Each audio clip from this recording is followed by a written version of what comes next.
During that time, this firm received just amazing many stories of storytelling and culture and music. The word Jimmy comes from the phrase "Anke which means everyone gathers together. The Jimbe is a centerpiece of African culture. Stories are often told from Jimbe. And when the Jimbe speaks, everyone listens. The Jimbe is a very loud group, making it very easy to hear over the art and song. And now, we'll be introduced by the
What is culture? It is defined as a word that sums up beliefs, values, attitude, hierarchies, religion, roles, material objects, and many others acquired by a group of people over the course of time. The word is simple. When you break it down to what it really is, things get complicated. Culture is a way of life. Most of the time, culture defines a group of people. Though it may not sum up an entire group, it will often pertain to a majority. Today, we'll give you a glimpse into African American culture and the aspects that join us together as people. Culture is an important aspect of any group and is something you must try to understand before you can empathize with a person, or in other words, put yourself in their shoes.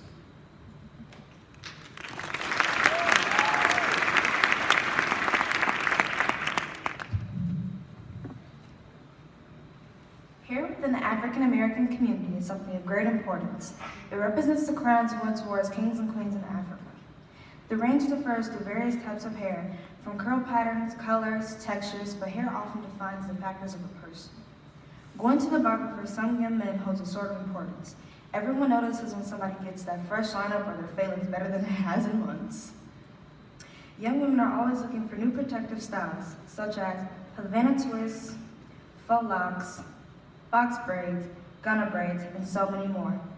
For some young women, they like to wear a wig with a pop of color and even let their hair loose. That can mean so much more. Our hair is a symbol of power. Our hair is an extension of us.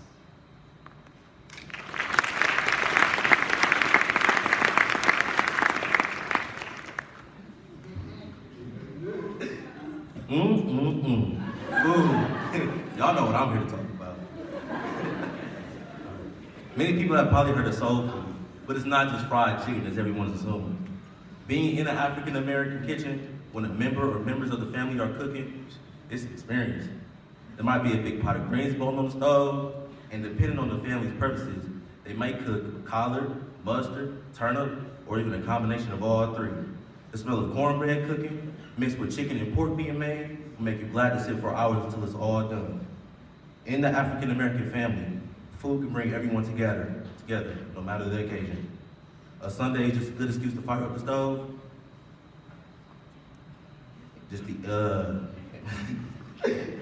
A Sunday is just a good excuse to fire up the stove and invite everybody over just to eat and reminisce. These are just a few examples of how food ties together the family in our culture. Most recipes are passed down throughout generations and are trade secrets by the time they're perfected. Food is something we take great deal of pride in.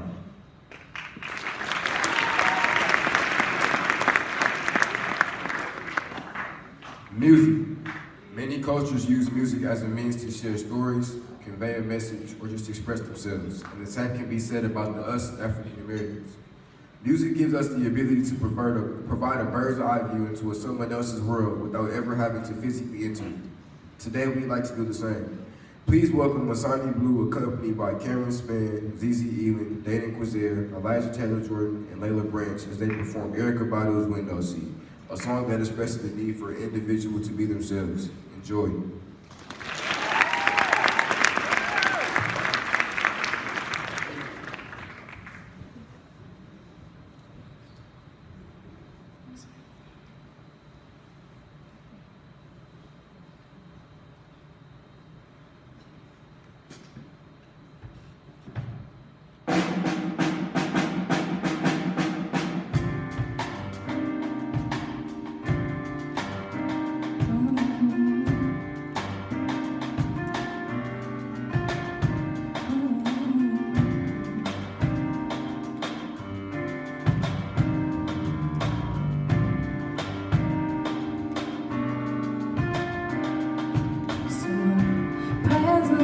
I'm standing here right now, you're so demanding. Tell me what you want from me.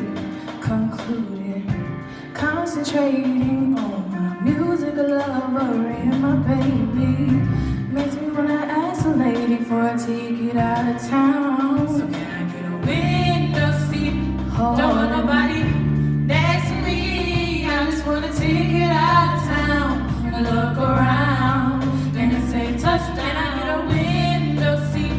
Don't want nobody next to me. I just want a chance to fly, a chance to cry, and a long bye-bye.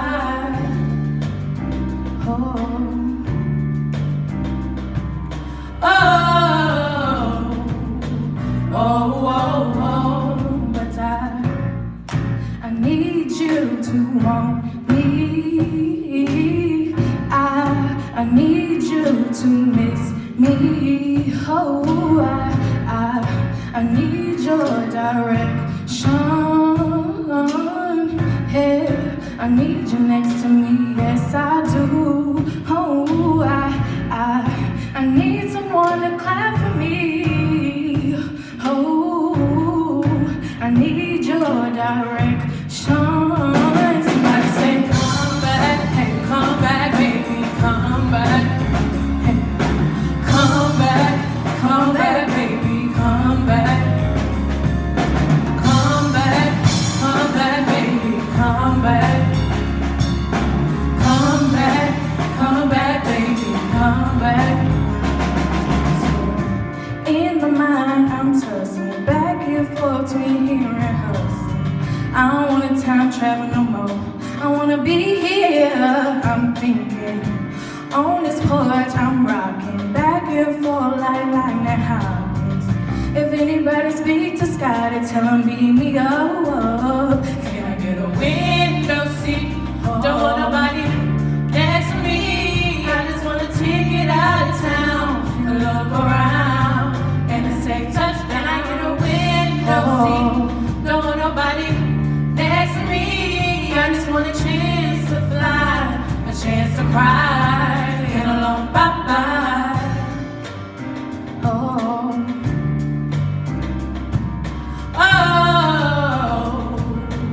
Oh, but I need you to want me.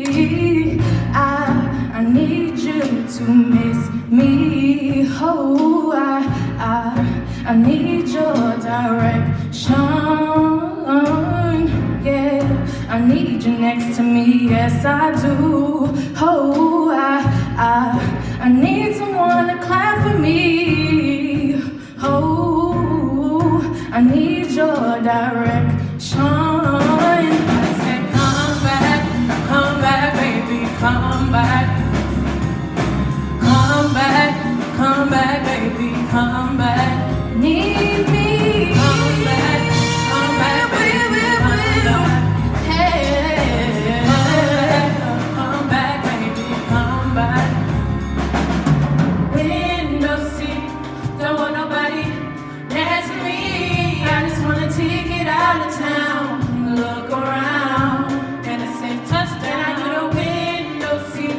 Don't want nobody next to me. I just want a chance to fly, a chance to cry, and a long bye-bye.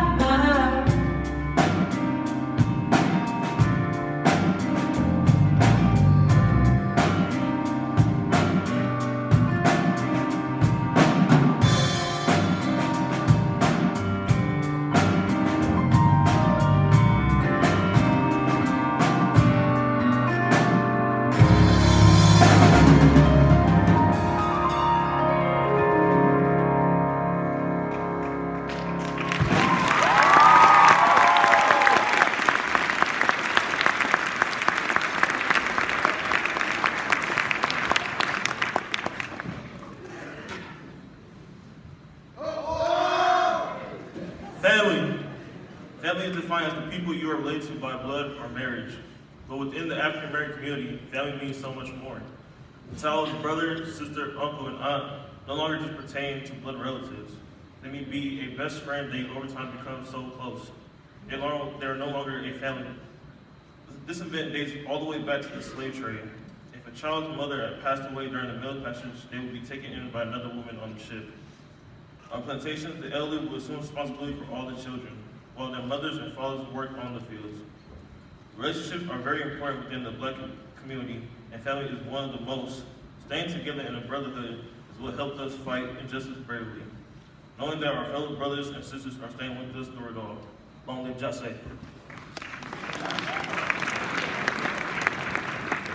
African dance is a traditional dance found all over Africa. Due to customs and traditions, dances vary throughout different tribes, countries, and religions. In many different places, African dance is used differently. It is often performed at weddings to celebrate the new union, rites of passage, to honor kings and queens, or just pure enjoyment. Clothing worn during this dance may vary as well, but one common thing is their lightweight design. Each tribe uses a different pattern and color. Bright and vibrant colors are often used to convey the emotion behind a dance. Many people choose to wear a long, colorful garment called a dashiki, or a kaftan. A lapa, which is a draped fabric, much like a toga, but can be worn on many different places in the body and in many different ways as well, can be worn.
need for a voice in an ever-changing community runs deep in the African American community. History has provided numerous examples of brave African American men and women who work tirelessly to help establish a society where African Americans finally have our place. The African American perspective is vital to the American experience. Our rich culture and history is intertwined within the fabric this country was built on. You'll find our influence in everything from politics to pop culture. Today, our voices are as loud as ever because of the courage and bravery of countless African Americans before who never took no as an answer.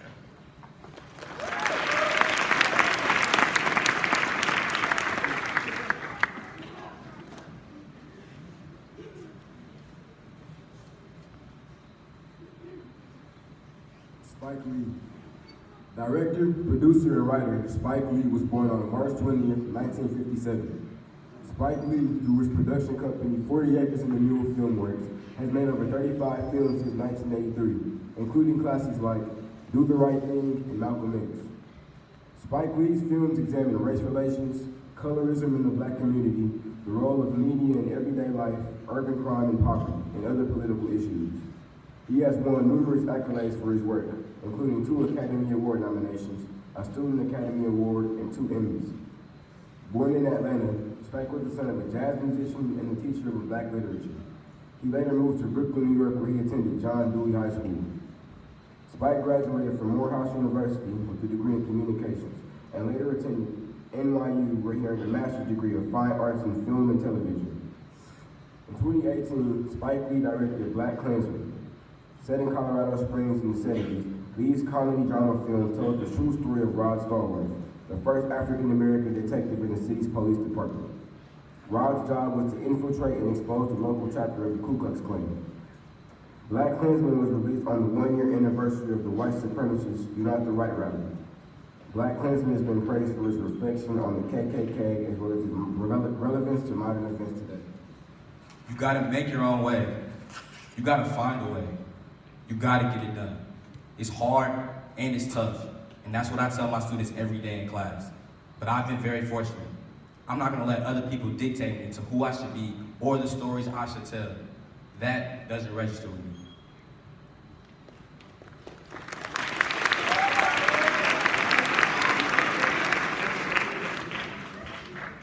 Tarana Burke.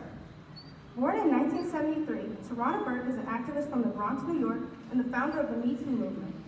Tarana is a graduate from Auburn University who works tirelessly to improve lives of girls living in marginalized communities. In 2003, Burke developed the nonprofit Just Be, an all-girls program for teenage girls. Beginning in 2006, Burke began using the phrase Me Too to raise awareness for sexual assault and its frequency within society. It later developed into a larger movement following the 2017 Harvey Weinstein allegations. Later that year, Tarana, among a large group of other activists, were named as Time Magazine's Person of the Year. She was just recently the special guest of Michelle Williams at the 27 Golden Globe Awards. She was awarded the 2018 Prize for Courage from the Ridenhour Prizes, which awards individuals who demonstrate passionate commitment for social justice and its courageous defense of the public interest. You have to use your privilege to serve other people inherently. Having privilege isn't bad, it's how you use it. And you have to use it in service of other people. Now that I have it, I'm trying to use it responsibly.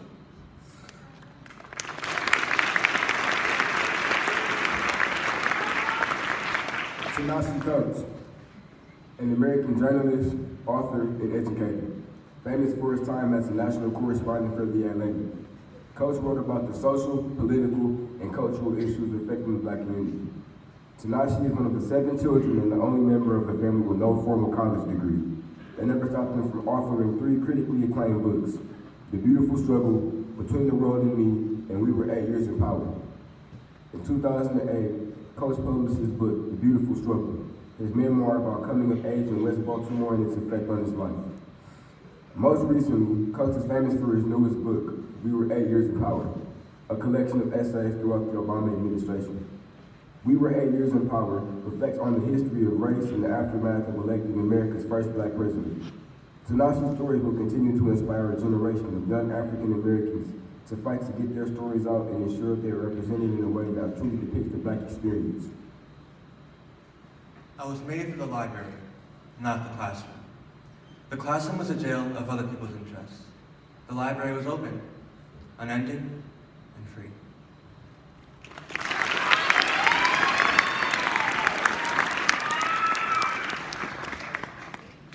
Ayanna Presley.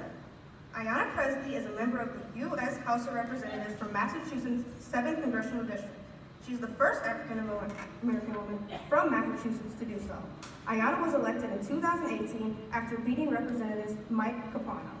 Born in Chicago in 1974, Presley attended Francis W. Parker School, where she was voted most likely to become mayor. From 1992 to 1994, she attended Boston University, but was forced to trade school for a full-time job in order to support her mother, who was failing in health.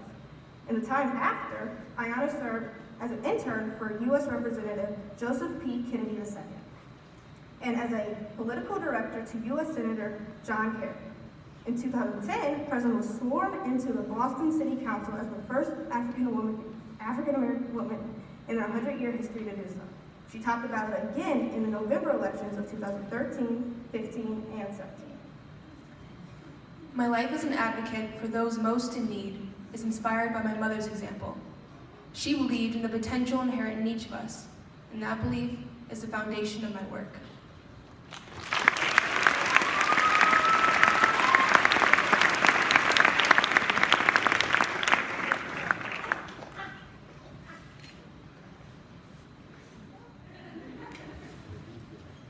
Our special guest today is a transplant to Milwaukee from Chicago's South Side. He's a nationally known spoken word artist, writer, educator, organizer, and motivational speaker.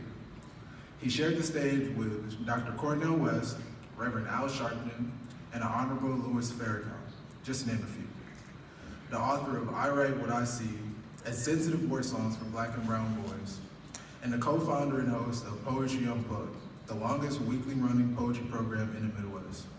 Ladies and gentlemen, please join us and give a huge round of applause for Mr. Kwabanon Anton Nixon.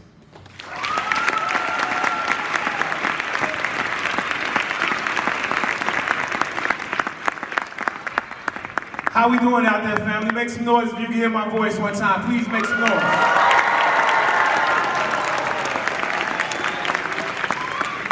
I'm glad to be here, but it really don't sound like we came to celebrate. So where I come from, they say ignorance is loud, and freedom have to be twice as loud. So whoever the loudest, I'm gonna give $100 to. I'm gonna walk back off stage. Give it up for Kwabanon Anton Nixon. Where you at, family? Make some noise. How you doing?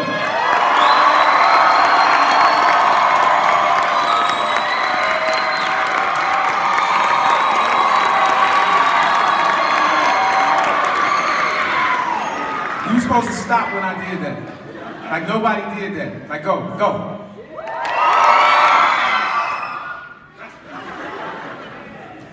This is really loud over here. I don't know, but I feel like that's the squad I need to be getting down with. Is y'all over here? Can we try that one last time? I won't do it no more. Ready? Y'all just can't help it. How you doing out there, family? What's going on? If you love your life, say yeah. I really don't hear y'all, but that's okay. If you love your life, say yeah. If you're tired of young black boys being incarcerated, say yeah. If you're tired of young black boys dying in the streets, say yeah. If you love your life, say yeah. If you're glad you woke up this morning, stand on your feet and clap your hands and let me know you in here. Shorewood High School, make some noise so I know you here. Make more noise than that. On the count of 3, yell out this high school. 1, 2, 3. 1, 2, 3. You may be seated.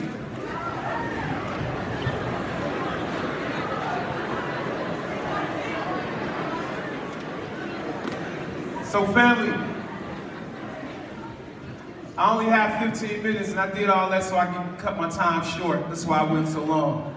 I want everybody to do that so that way they'll be like, well, you gotta get off the stage. So that's why I did it. But family, all jokes aside, my name is Kwabanon Anton Nixon. I'm a poet, I'm a writer, and I'm a speaker. I'm so glad to be here and I thank you guys for believing that I could say something that would celebrate this history of our people. I'm so glad you chose me. I thank you so much on behalf of my mother, on behalf of my father, on behalf of my friends, and on behalf of the 75 million black bodies, the millions of black bodies that lay at the bottom of the Atlantic Ocean. Because the only reason I'm here is that somebody on that boat decided to stay, not to jump over, decided to take the whips, decided to take bricks to the head, decided to get their foot cut off. Some mother who was raped, some cousin who didn't get lynched is the reason I'm here. I know you came to celebrate the history. I know you came to celebrate. I heard the young men talk about soul food. I heard them celebrate dance. But can I be honest with you? I have to come to speak truth to power, and I got to tell you what it really is. If I don't, I'm not here to tell you. I'm not here to do my job. So if you came to hear the truth, clap your hands and make some noise.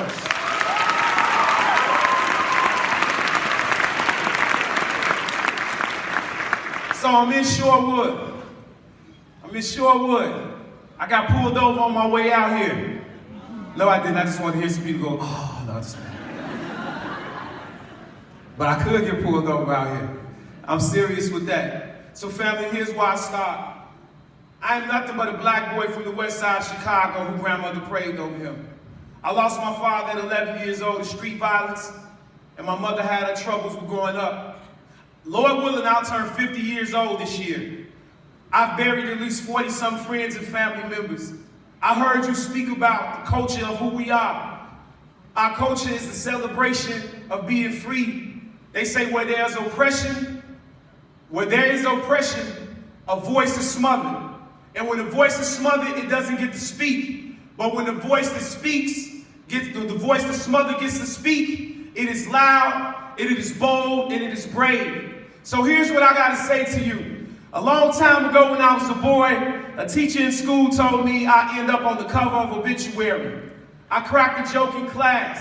All I did was crack a silly joke. The teacher goes into this rant. You're gonna end up on the cover of Obituary. Everybody repeat after me, especially if you feel what I'm saying. Especially up in the top. Say, it's not what they say.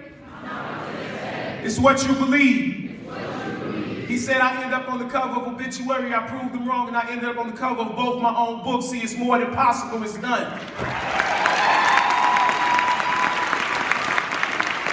I speak for the underdog.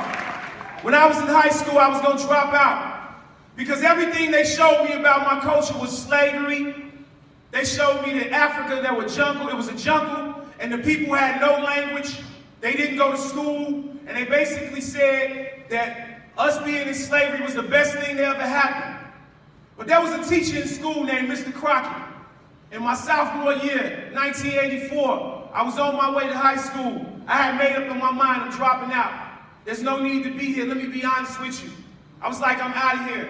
They're not teaching me nothing. Nothing in here resembles greatness. I can make more and stand on the corner and I can do more. I had lost my father, and there was nothing they could tell me about changing my life. But lo and behold, Mr. Crockett, the greatest teacher in my life.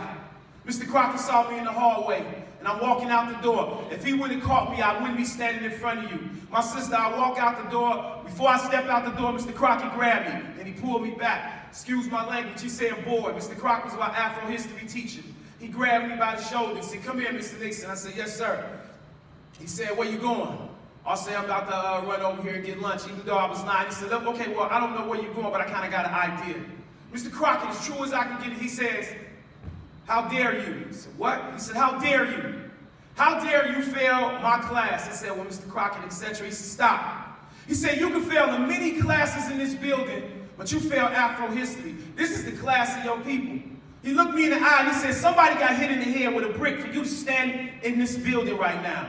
Someone, somewhere, 4 little girls in Birmingham, they threw a bomb in a building for you to be here and you're going to fail my class? Son, if you can't pass this class, you should walk out that door. And I stopped and I heard myself for the first time. I went back to Mr. Crockett's class and I sat in there and I learned about the Maasai warriors. I learned about the great African empires. I learned about Mali. I learned about Kemet. I learned about that the oldest fossil ever found in Africa was something called Lucy. That means that people of color have more than just pictures and books that show we the worst.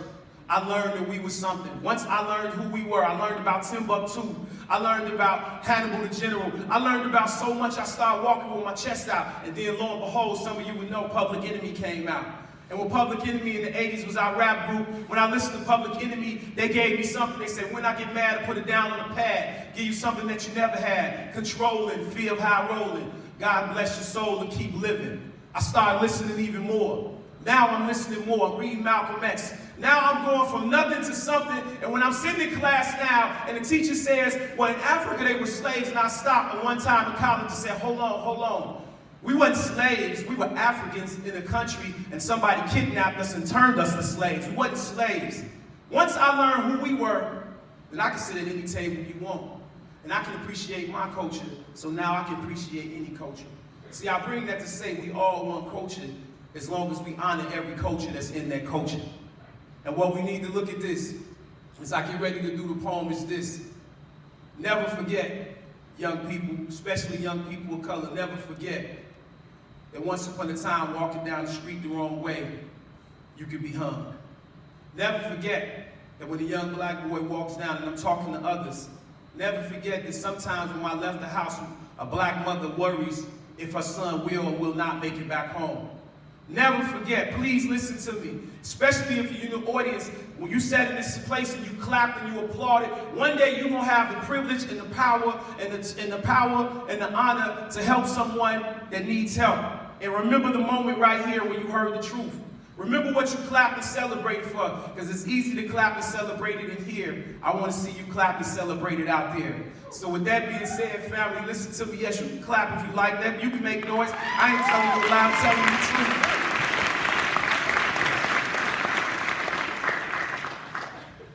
I'm lucky to be alive. I'm lucky to be alive. And I'm lucky that I moved to California. When I moved to California, I'm a black boy from the west side of Chicago. I moved to California. It's 29,000 people out there. I cried every day, please, somebody come get me. But I met an English teacher in there, a young white teacher, and she introduced me to poetry. She told me you could be a great writer one day. She said, you got so many stories, Mr. Nixon, you should start telling them. And I started telling my story. And everybody repeat after me, say, our story matters. Say it again, our story matters. So let me give you my story. This is my celebration of my people. A minister friend of mine in Chicago said, every day you wake up, you should look in the mirror and ask yourself, what's your life worth? I'm talking to the whole room, be you black, white, Asian, male, female, don't much matter. A minister friend of mine in Chicago said, every day you wake up, you should look in the mirror and ask yourself, what's your life worth? And I'm gonna say it again so you can clearly hear me. This is not a rap speak, this is not a rapper, this is just me speaking. A minister friend of mine in Chicago said, every day you wake up, you should look in the mirror and ask yourself, what's your life worth? And God forbid it should happen if they close the books on your life, meaning you never breathe again, what people gonna say about you? Not your friends, not your neighborhood, not your clique, but like what people gonna say about you, sweetheart? Because see, where I come from, we forgot what our ancestors taught us. So where I come from, when we die, they do things like this. They write our names on the wall. Because we didn't get honor in life, they put teddy bears, balloons, and Hennessy bottles and shrines this high. They put faces on the t-shirt. Some drink and smoke real good. And 3 days later, teddy bears and shrine have to be removed. The shirt get washed. They don't talk about you no more. So while you pondering yours, I give you mine. Amongst you in this room, I'm speaking for friends who never see the sun again. Amongst you in this room, I'm speaking for people who ain't never seen their father a day in their life. Amongst you in this room, I'm speaking for some of us who done duck fast enough when the bullets were coming. Because believe me when I tell you, you see, when my life is over, please remember when we were all together, we were alone and I was doing this poem for you.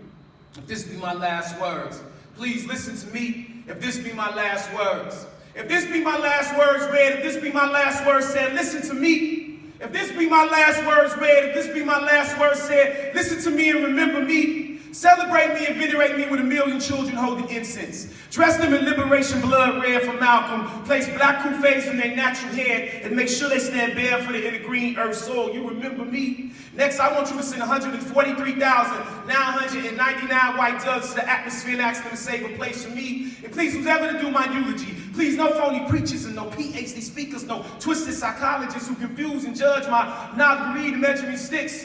Now I'd rather have flicks, some old school clique wearing gold all stars and cut off blue jean shorts, playing alley sports, me, Money, Gus, and Claw with high top fades and fat gold chains and big old cell phones.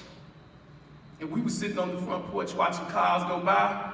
And we all had smiles and better days ahead. You remember me, Look, go to the teacher who said I never got a high school until I got a college degree. Go to the man who said I wouldn't get off the block until I might have been around the world. Go to the police who beat me, threw me in the backseat of a car, took me to another gang territory, left me there to die. Go to anybody and everybody that's called me lazy, stupid, ignorant, and dumb, and tell me how many names they call me. I could not be broken. I'm like Antoine Fisher, and I am still standing. It ain't where you from, it's where you at. It ain't where you been, it's where you about to go. Or you gonna remember me. Look, go to Gus Grace. I didn't know they shot you in the streets, but I told him you want to play football. Go to Booty Grace. I didn't know they shot you 9 times, but I told him your father was never there. And go to Dorothy's gravesite. Yeah, baby, I know you dance in clubs, but he never told what happened to you when we were kids. And go to my father's gravesite. Yeah, Daddy, I know you hustled. I know you died young, but when I got my degree, I put it at the headstone you didn't have, and I said, look, Daddy, I fixed our name. Go to anywhere and everywhere there was some child in trouble. And look, go to my old high school, and they said I was slow, and they said I was stupid, and they was kicking me out the building, and they said I couldn't write a paragraph, and they said we listen to too much rap music. This is real good. Let me say a million words, $100,000, ghetto super ass rapper, as I'm making a better voice, inspired by cannabis. And guess what?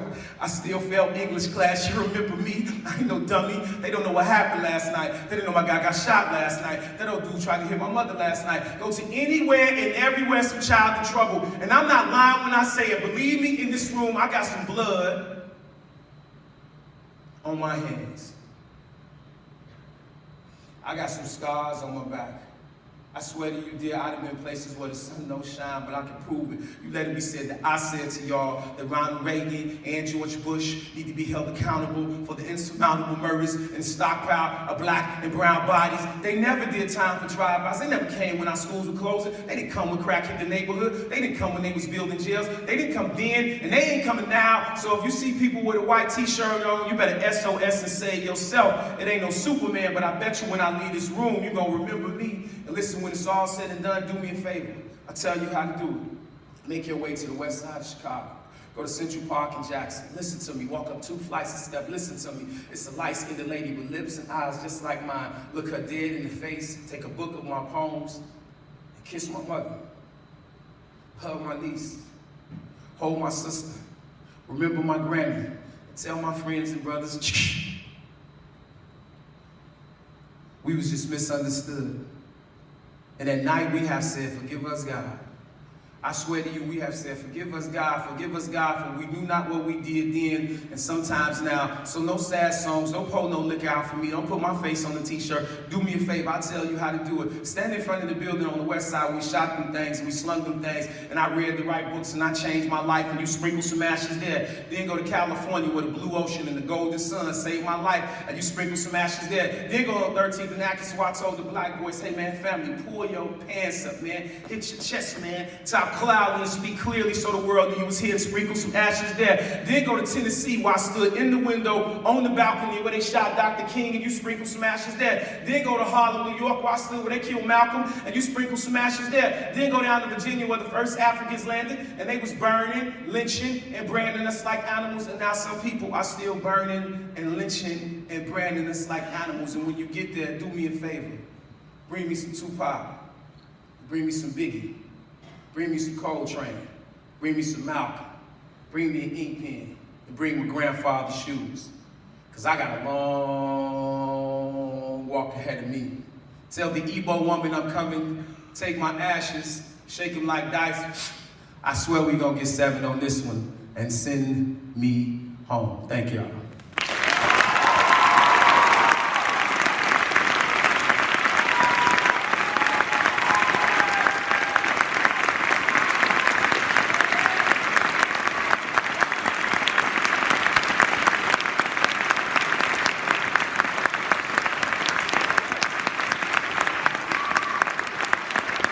As I step off the stage, family, I want to do this real quick. Always remember this moment, whether you agreed with what I said or not. Remember, I defied the odds. Remember everything that was stacked against me, I beat it. And even though I'm a man with degrees and education and I speak to the masses, I was once one of the boys they talked about on the news on a daily basis. I was once one of the boys that they said would fail. I was once one of the boys who wasn't supposed to make it. But I got my culture, I got my history, and no more importantly than this, know thyself, and you can know the world. Thank y'all very much. Peace.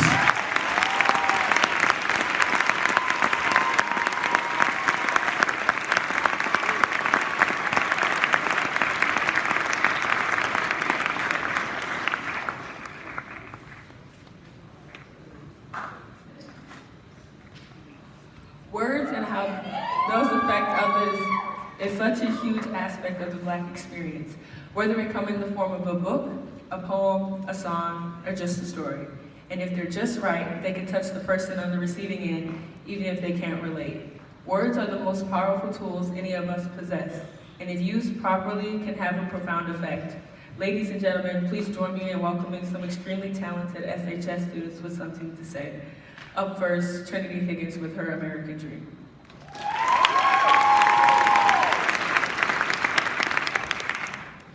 I'd like to believe that everyone in the United States was living the American dream, a dream of freedom, hard work, and family. I'd like to believe that across the nation, people of every gender, race, age, and place had the opportunity to achieve their goals. I'd like to believe that in America, the land of the free, that everyone was free, that there was no hatred or oppression. I'd like to believe that this home of the brave was brave enough to stand against injustice. I'd like to believe that this nation was not divided because we disagree on who counts as a person and who doesn't. I'd like to believe that in this country that I live in, a flag that's red, white, and blue, but not our own, wasn't used to express bigotry and hatred under the cover of Southern pride. But I can't. Because on this land, there are places that I, a citizen of the United States, dare not venture in fear that hostility waits for me. Because my American dream is for my family to live to see tomorrow. My American dream is to not be afraid of embracing my own culture. My American dream is to never be called the most disgusting word in the English language simply for looking at someone the wrong way.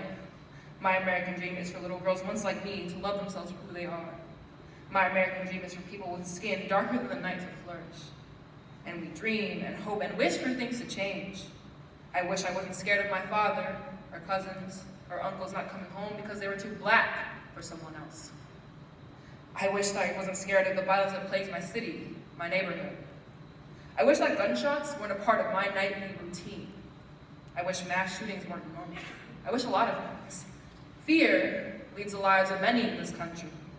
We fear being persecuted for who we love or identify as. We fear the people who are supposed to protect us suddenly changing their minds.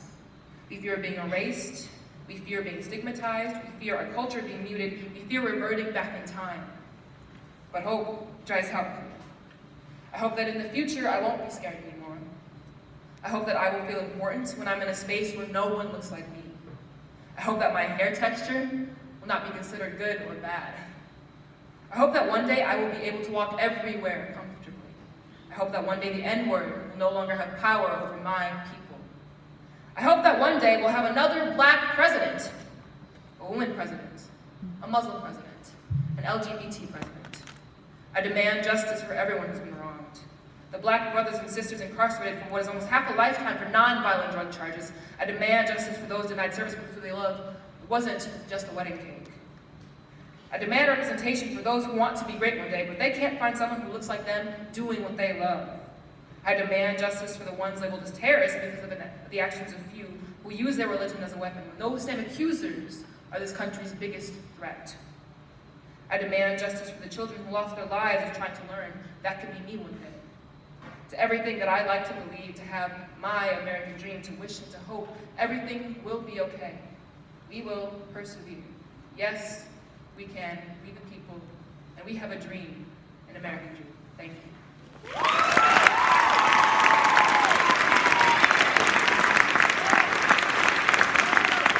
Next is inmate 11127 with brown bars.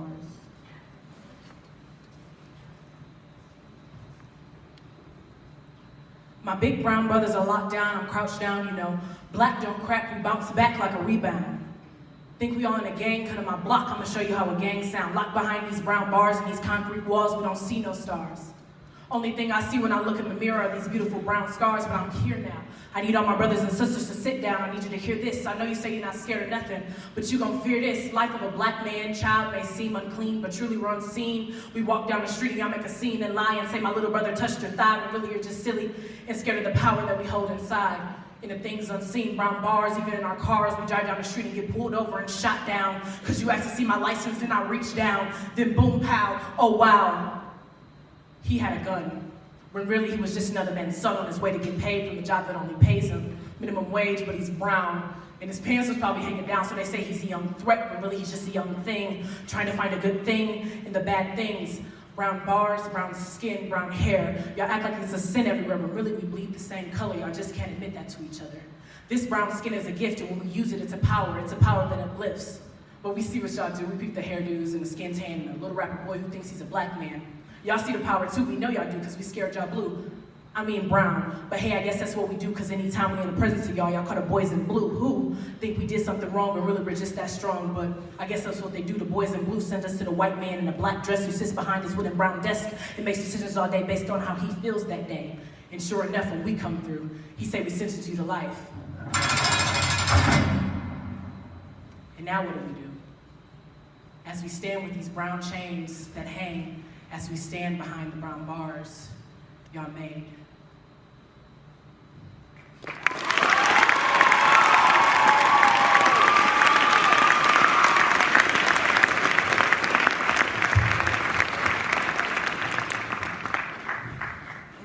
On the opposite block is a strapping young Negro boy.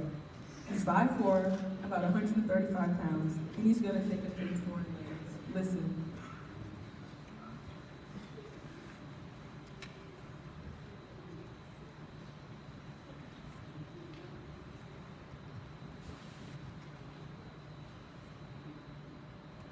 Taking us from our motherland to another land where I must be silenced while you kill my brother, man. You say you killed my brother, man, because you can't comprehend. Well, if you can't comprehend, then I can't comprehend. So does that mean I get to kill your brother, man?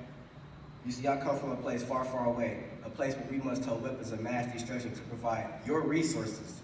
Rwanda, a place far, far away where the greatest of warriors come from. Wakanda, dark complexions, vibrant music, and beautiful colors that blind us. Years of hardship and black blood that has us. Queens that will be known for generations, Cleopatra. I could go on and on about my motherland. Now let's talk about this other land. Forced into poverty and slums to escape, we write music and tap drums.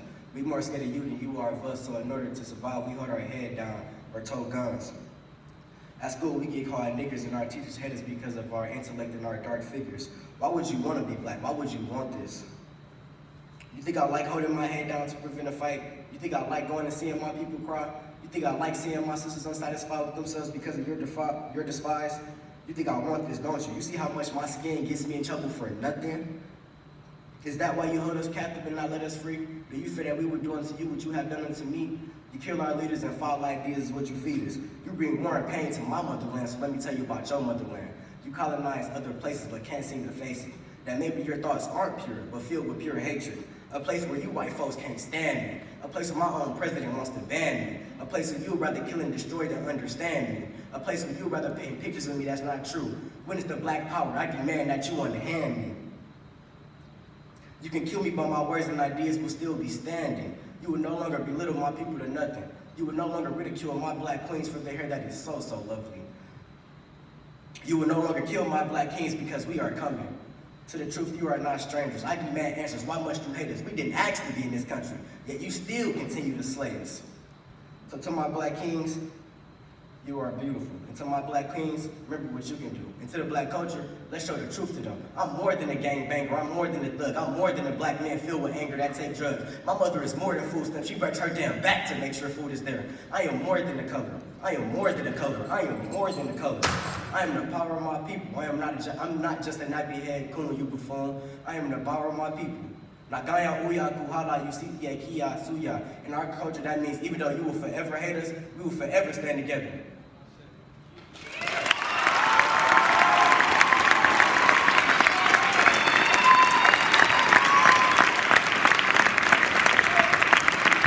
And last but not least is Alamitu and Salome Kaldar and Hiwat Schutz with a letter to America from Black culture.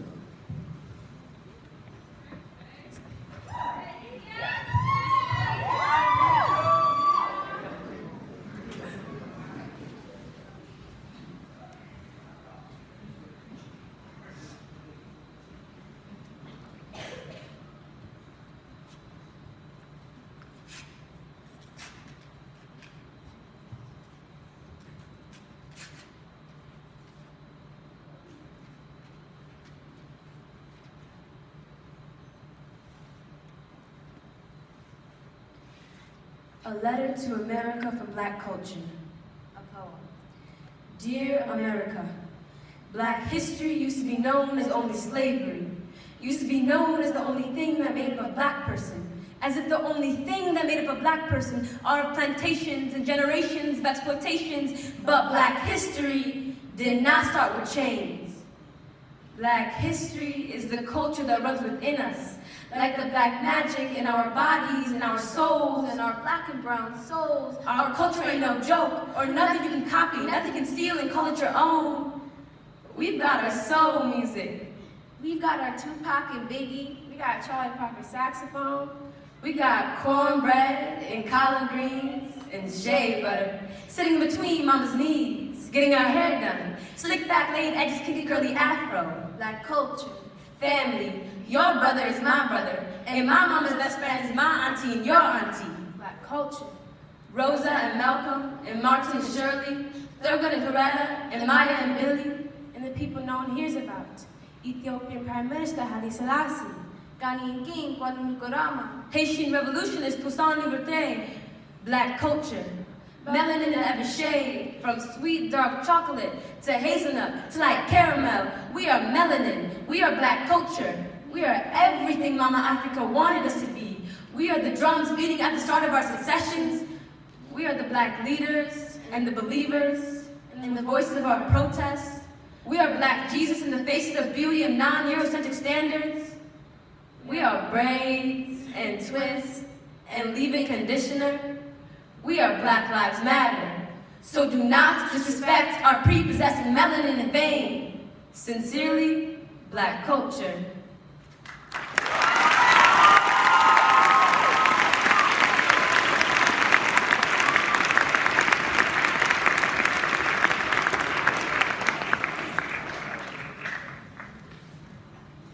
Thank you for attending our 2019 Black History Program.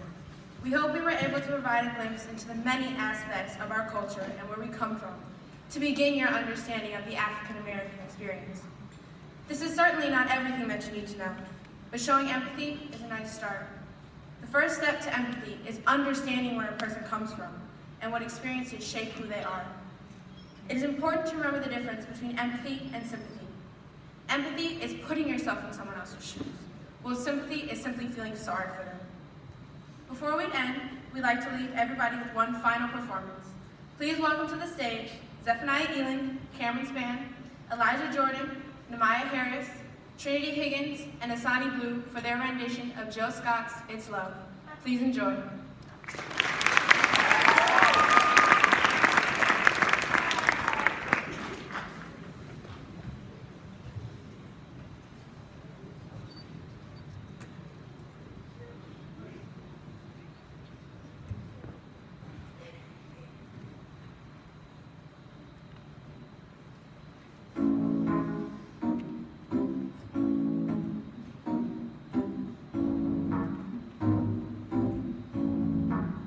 They say I'm crazy, the way you got me open, baby. Ooh. They say I'm bugging, the way I'm top sweating your loving. Ooh. They all sit and wonder why this feeling I cannot hide. It ain't no question of pride.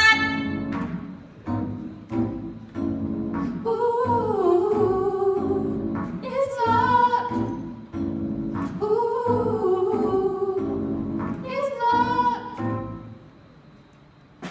say I'm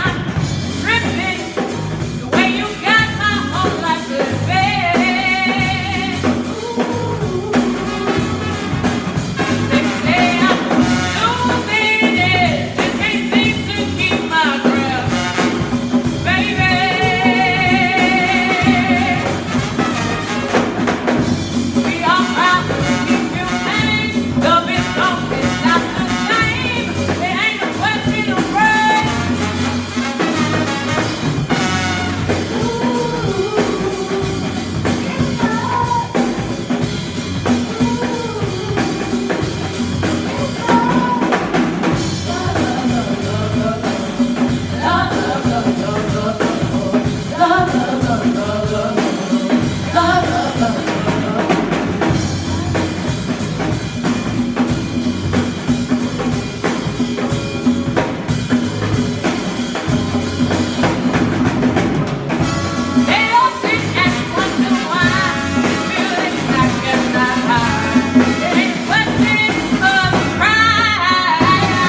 Hello. Class, thank you. Everybody, thank you so much for coming out today. Before we go, we just want to tell everybody, after the show, our guest speaker will be doing a talk back session for anybody who would like to stay and participate. We would love to have you. But as far as everything else is concerned, great show. Thank you. Please come out tonight. We got another show at 7 o'clock. Bring your friends, bring your families. We'd love to see you all. But thank you.